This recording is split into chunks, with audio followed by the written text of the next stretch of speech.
Hello friends and welcome back to lesson number 9. This is the second video and we are studying land reforms in India.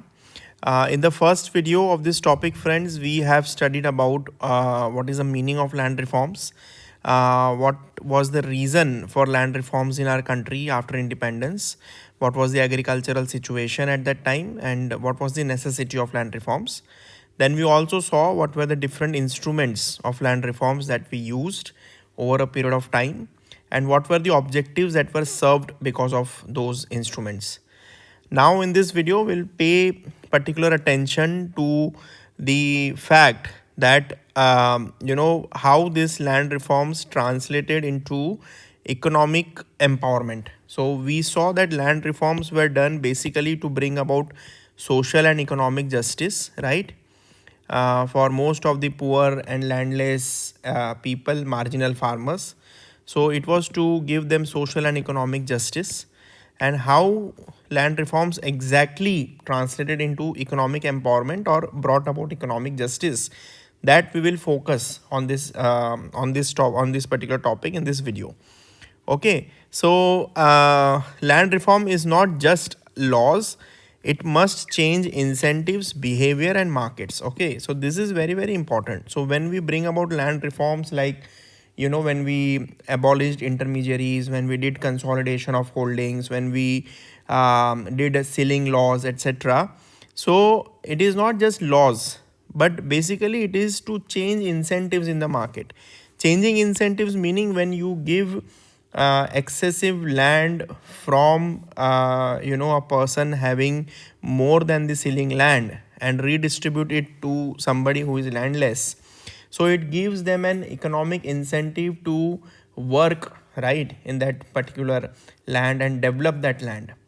Then it also changes the behavior in the society as to how that person takes economic decisions.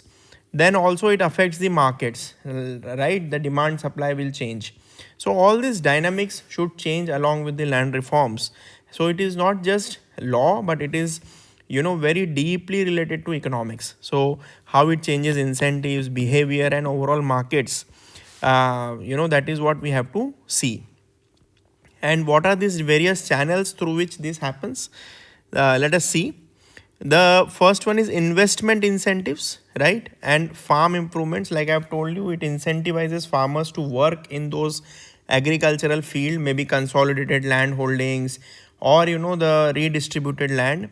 So they will do some investment there, right? They will maybe dig a bore well, they will put some machinery, they will purchase good quality of seeds and sow them.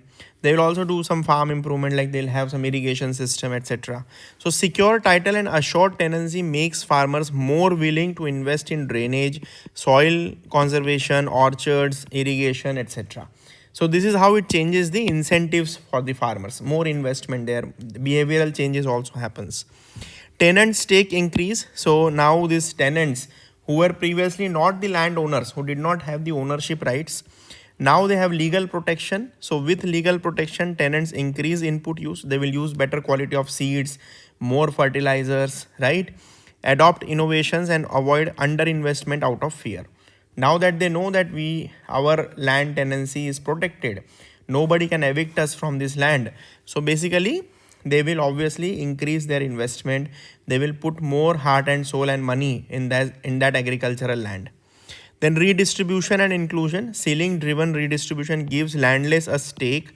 Even small plots shift them from wage dependency to asset holders. So previously they were only earning daily wages, but now they are asset holders. They own the land because it has been redistributed. So obviously it will change their behavior. It will change their incentives. Consolidation and scale effects. It reduces per unit cost of cultivation, enables mechanization, optimizes irrigation layout. Like in the previous video I had told you, say for example, if a person had 3 parcels of land, one small here, one here and one here. Now say these 3 are consolidated and given one large patch of land, okay, equivalent amount of land. So he will have more incentive to mechanize this, to use tractors, right, to use machinery, which was previously not possible because of small size of land. And the per unit cost of cultivation will also reduce because instead of now using three sets of machinery, he has to use only one set, right? Instead of using 3 pairs of bullocks, now he has to use only one.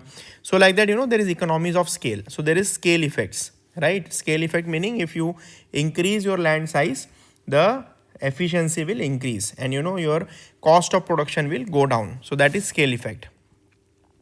Credit access is easy now that they have ownership. They can use that land as a collateral, so collateralization is possible. Clear titles and records allow mortgage or pledge, improving credit uptake. They can take loans and do better agriculture. So that is again another incentive, another behavioral change, and another way how it changes the market dynamics. Then market participation and mobility. With clear legal status, farmers can transact, lease, join FPOs, supply to processing chains also, because they need ownership of lands, right, to do all this. Social dignity, voice and empowerment. This is the social justice that we are talking about. Titles and land rights shift power asymmetries in rural institutions. Panchayats, village councils, now they also have voice because they are asset owners. They have got that social dignity because land ownership associated with dignity, obviously. So all these things change the way, economic incentives, this is the way in which economic incentives drive these market forces, these farmers to take various decisions, to invest, to make more production out of it, to have economies of scale, to have better efficiency. So this is how economic empowerment happens with land reforms. Now, productivity, growth and rural poverty, the macro outcome. So this we saw, all these are micro level effects, these behavioral aspects, basically how individual people take decision, how individual farmers decisions change because of land reforms. Now we'll look at the macro outcomes, how the macro economy, the entire country or entire state as a whole, how it changes or how it gets affected, right? So productivity increases, growth increases, rural poverty decreases. These are the macro outcomes. So the first one is agricultural productivity rise. Obviously, if individual farmers, they take decision to use better quality seeds, better fertilizers, mechanization, machinery, so obviously the overall agricultural productivity will increase for that area. So in the areas with secure tenures and consolidation, yield gaps narrow, input usage identifies, and cropping intensity rises, right? So these are the benefits. Growth spillovers, reformed zones offer attract better infrastructure like irrigation roads to leverage returns. Then poverty reduction also happens. Redistribution plus higher productivity elevate incomes. This is obvious. Of the rural poor, the research consensus shows such reforms help reduce poverty. So obviously the poverty also gets reduced. Long-term welfare effects are also there. Health, education, intergenerational gains are stronger in communities exposed to reforms early. So this has been found that where reforms happened early in our country, as we saw that the reforms took in various phases, in different ways, in different states. So wherever these reforms took early and a more effective way, they had better health outcomes, educational outcomes, and intergenerational gains also happen. Like over a period of time, over different generations, they saw that people came out of poverty and their health, education status also improved. So these are the long-term welfare effects also of the land reform. So if a question comes, what are the various effects of land reforms on individual farmers and the economy as a whole? So you can mention these points. Okay, some the micro points, how individual farmers' decision and incentives change, and how the economy as a whole will benefit out of it. Then let us see what are the reforms and their impact on small and marginal farmers. Okay, so let us focus on small and marginal farmers now. Again, points will be the same, but we have to think from small and marginal point of view. Now they are getting access to land. So ceiling land distributions have transferred small plots to previously landless and semi-landless families, right? So we have redistributed, like people who have more land, we will acquire their land, will take over their land and redistribute it to the landless or less land holders people.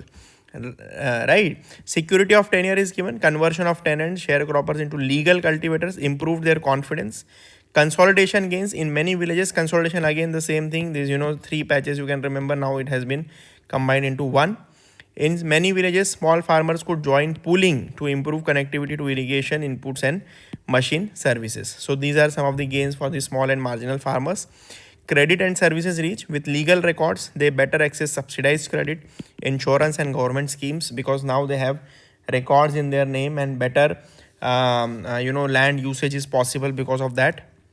Intergenerational equity, joint titling and mutation reforms help children, especially daughters, gain their right. So this is now because of this modern land reforms. Constraints remain, however. So despite all these benefits, there are many constraints. For example, some redistributed plots are low quality or non-contiguous land. So that is one problem. Non-contiguous meaning not given in a one stretch. So again, there are fragments that are given. Many tenancy relations are unregistered. Still, tenancy regulations are poor in many states.